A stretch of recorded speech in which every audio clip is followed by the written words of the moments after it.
ಈ ವೀಕಲ್ಲಿ ಏನಾಗುತ್ತೆ, ರಕ್ಷಿತ್ ಅವರು ಇಡೀ ಟೀಮೇ ಒಂದು ಡಿಸಿಷನ್ ಆದ್ರೆ ರಕ್ಷಿತ್ ಅಂದ್ ಒಂದು ಡಿಸಿಷನ್ ಆಗುತ್ತೆ. ಪಾಪ ಎಲ್ಲರೂ ತಲೆ ಬಾಗ್ತೀರಿ ಅದಕ್ಕೆ. ನೀವೆಲ್ಲ ರಾಶಿಕನ್ನ ಕಳಿಸ್ಬೇಕು ಅಂದ್ರೆ ಅವ್ರು ಇಲ್ಲ ಸುದಿನೇ ಕಳಿಸ್ಬೇಕು, ಸುದಿನ್ ಕಳಿಸಿ ಆ ಕಡೆಯಿಂದ ರಘು ಅವ್ರನ್ನ ಕರ್ಕೊಳ್ಳಿ ಅಂತ ಹೇಳ್ತಾರೆ. ಅವರ ಡಿಸಿಷನ್ ನಿಮಗೆ ಏನಾದ್ರೂ ಸ್ವಲ್ಪ ಶಾಕ್ ಅನ್ನಿಸ್ತಾ ಸರ್? ಯಾಕಂದ್ರೆ ನಿಮ್ಗೂ ಅವ್ರಿಗೂ ಸ್ವಲ್ಪ ಸ್ಟಾರ್ಟಿಂಗ್ ಇಂದ ರಬ್ ಆಗ್ತಾನೆ ಇತ್ತು, ಒಂಚೂರು ಅವಾಗ ಇವಾಗ ಕಾನ್ಫ್ಲಿಕ್ಟ್ ಆಗ್ತಾನೆ ಇತ್ತು. ಅವ್ರು ಏನ್ ರೀಸನಿಂಗ್ ನಿಮ್ ಹೆಸರು ತಗೊಂಡ್ರು ಅನ್ಸುತ್ತೆ ಸರ್? ಮ್ಯಾಮ್ ಅಲ್ಲಿ ಇಲ್ಲ ಮ್ಯಾಮ್, ಯಾರಿಗೂ ದ್ವೇಷನೂ ಇಲ್ಲ, ಯಾರಿಗೂ ಇದು ಇಲ್ಲ ಮ್ಯಾಮ್. ಎಲ್ಲ ಕಂಟೆಸ್ಟೆಂಟ್ಗಳಷ್ಟೇ. ಅದೇ ಆ ಟೈಮ್ಗೆ ಏನೋ ಹಂಗೆ ಅನ್ಸುತ್ತೆ ಅಲ್ಲಿ. ಅದಕ್ಕೆ ನಾನು ನೋಡಿ ಅದೇನೋ ಆ ಟೈಮು ಮಾತಾಡ್ತಿದ್ದೆ. ಅದಾದ್ಮೇಲೆ ನಾನು ಒಳಗೆ ಬಂದು ಯಾರನ್ನು ಕೇಳ್ತೀನಿ, ನಾನು ಯಾಕೆ ನಾಮಿನಿ ಮಾಡಿದೆ ಅಂತಾನು ಒಬ್ಬರನ್ನ ಕೇಳಿಲ್ಲ ನಾನು. ಆ ಗ್ರೌಂಡಲ್ಲಿ ಏನು ನಡೀತು ಅಲ್ಲೇ ಬಿಡ್ತಿದ್ದೆ. ಅಲ್ಲಿ ಎಲ್ಲರೂ ಒಳ್ಳೆ ಅದೇನೋ ಅವ್ರಿಗೆ ಆ ಟೈಮಿಗೆ ಯಾರ ಮೇಲೆ ಸಖತ್ ಕೋಪ ಇರುತ್ತೆ, ಅದಕ್ಕೆ ಉಲ್ಟಾ ಮಾತಾಡ್ತಾರೆ. ಆ ಟೈಮಲ್ಲಿ ಹೆವಿ ರಾಶಿಕನ ಮೇಲೆ ಅವ್ರಿಗೆ ಕೋಪ ಇತ್ತು.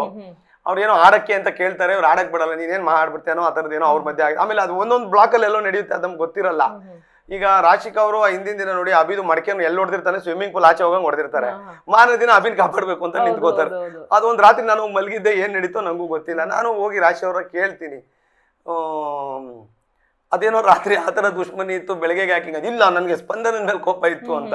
ಹೆಂಗೋ ನಿಮ್ ಜಗಳದಲ್ಲಿ ನಮ್ಗೆ ಇಟ್ರಿ ನೀವು ಎಲ್ಲ ಸೇರ್ಕೊಂಡು ಆಫು ಅಂತ ಏನೋ ಅದು ರಾಶಿಕನ್ಗೆ ಅನ್ಸಿದ್ದು ಅನ್ಸುತ್ತೆ. ಇಲ್ಲ ಅದೇನೋ ಸುಮ್ಮನೆ ಗೊಂದಲ ಮಾಡಬೇಕು ಟೀಮಲ್ಲಿ ಅಂತ ಇರ್ಬೋದು ಅನ್ಸುತ್ತೆ.